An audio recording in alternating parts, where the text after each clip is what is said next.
जय जिजाऊ, जय शिवराय, जय Shambhuraje. Dhanraj Birajdar official या YouTube चॅनलमध्ये आपलं मनापासून स्वागत आहे. आणि आज व्हिडिओ करण्याचा मुख्य उद्देश म्हणजे 2 दिवसापूर्वी मी एक व्हिडिओ टाकला होता की सामाजिक कार्यकर्ते तथा काँग्रेस तालुका अध्यक्ष श्री श्यामसुंदरजी तोरखडे साहेब हे परत एकदा लिंगायत स्मशानभूमीसाठी आंदोलनाला उपोषणाला बसणार आहेत.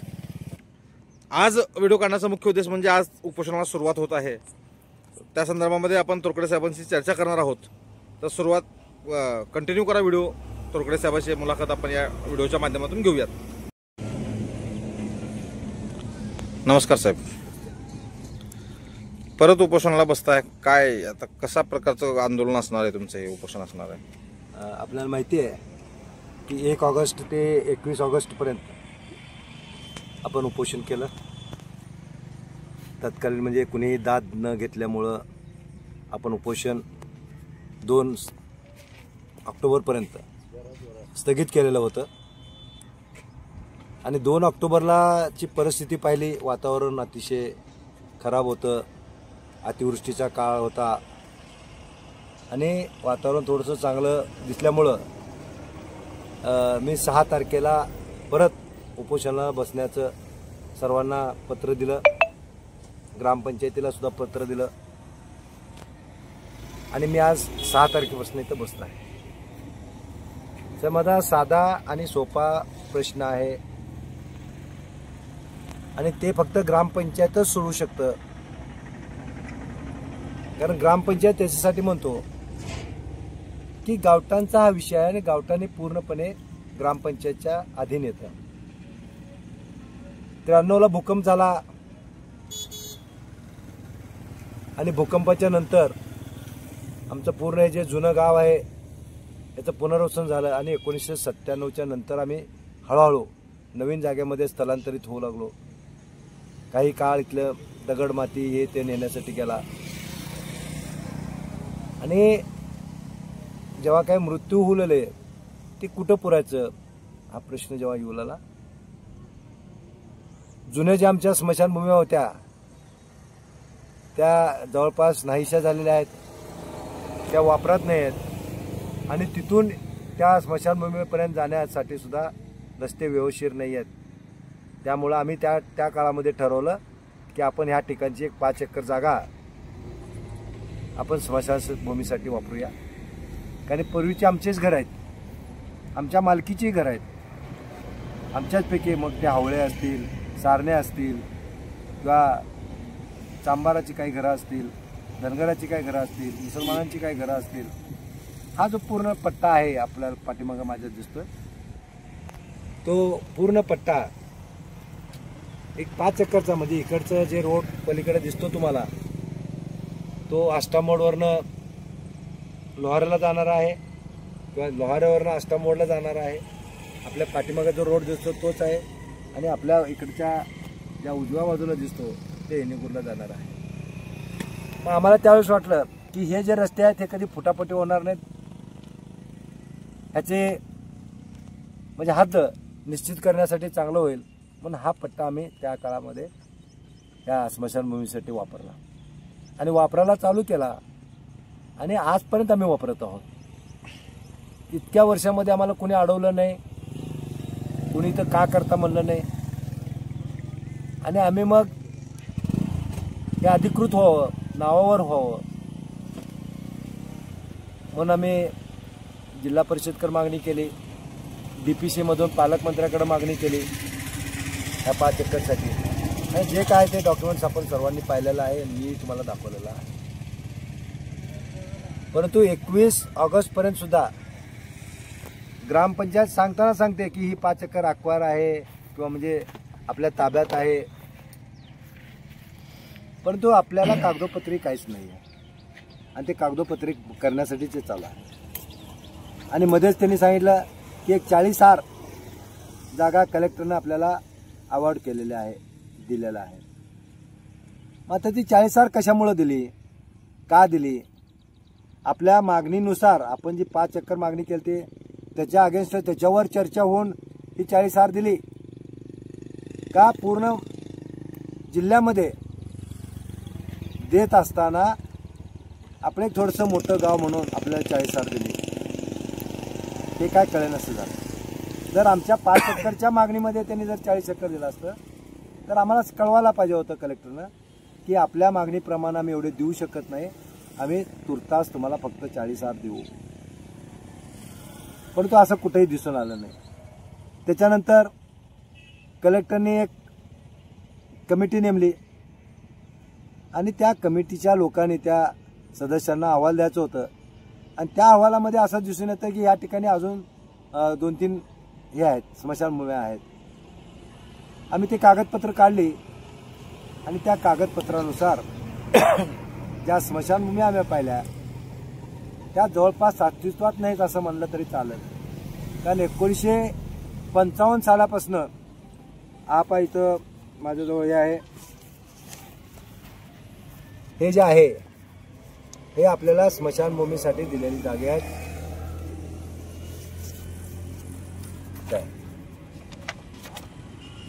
आणि इथं जर तुम्ही पाहिलात तर ही जी स्मशानभूमी म्हणून दिसते नोंद, तर ही मांग, महाड, ढोर, चांभार असं आहे.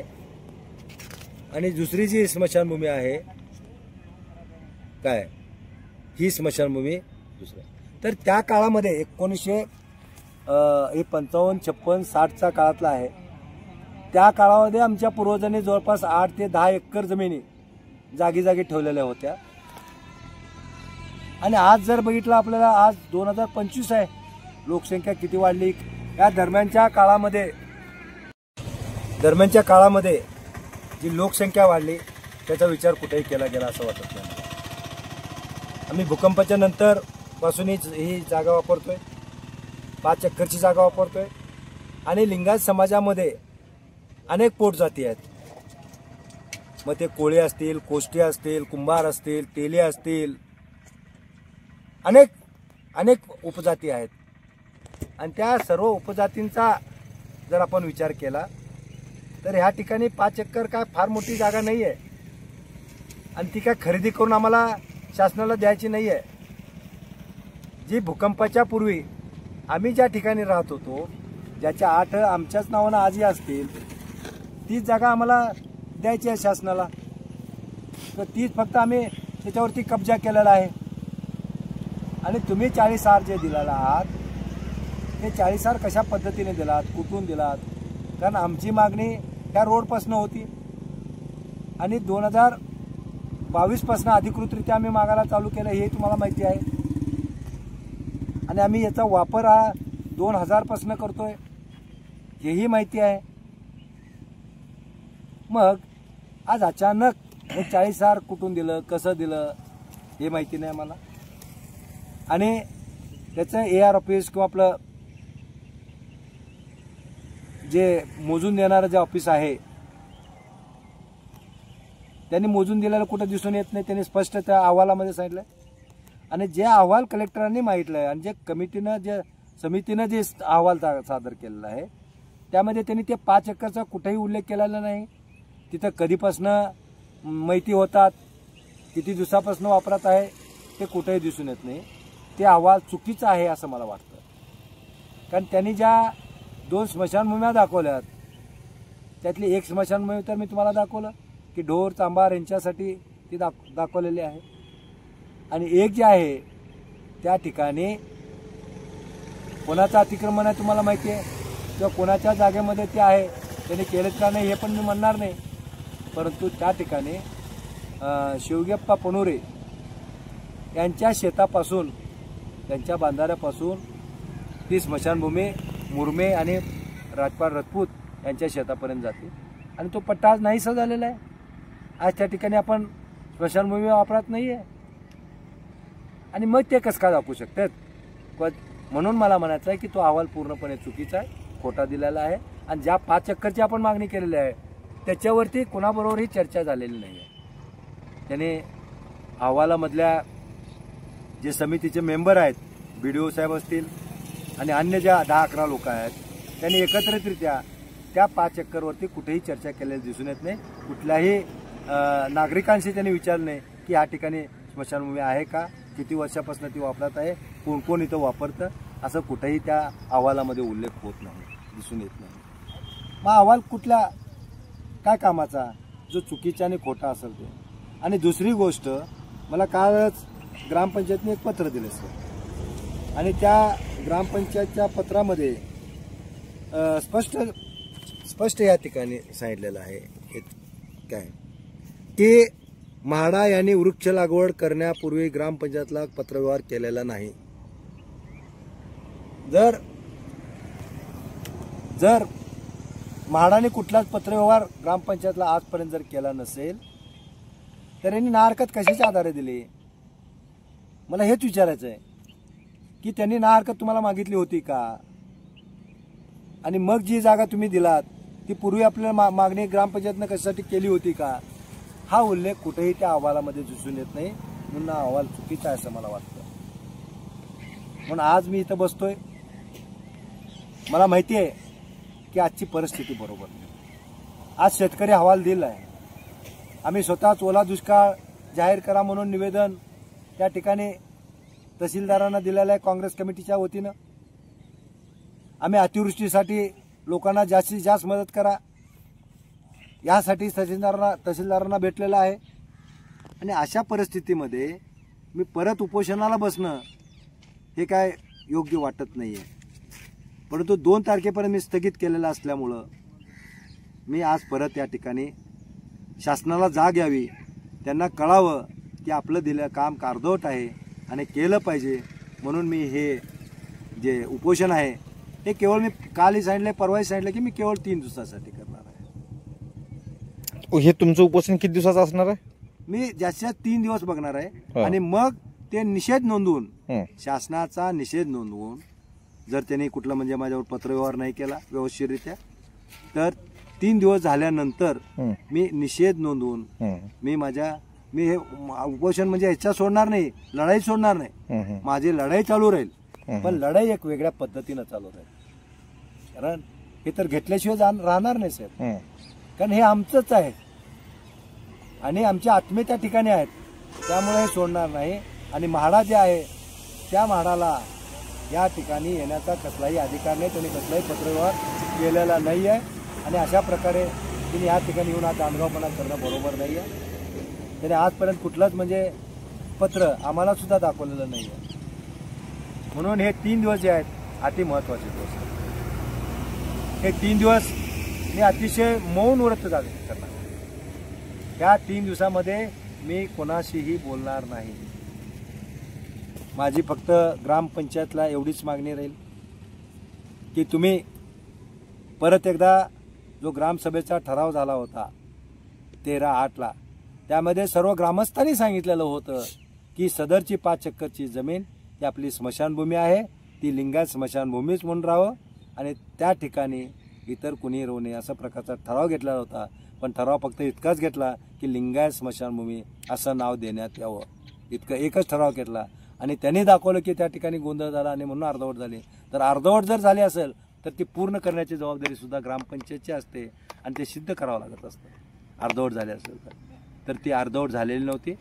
म्हणजे ग्रामपंचायतचे सरपंच यांनी त्यावेळेसच सांगितलं होतं की ही ग्रामसभा एकच विषय असल्यामुळे इथं संपते असं म्हणून त्यांनी थांबवलं होते. म्हणून तो एक विषय जो होता तो लिंगायत स्मशानभूमी नाव देण्याचा होता. आणि म्हणून ह्या 5 चक्करला त्याच दिवशी नाव देण्यात आलेलं आहे की ही लिंगायत स्मशानभूमी आहे म्हणून.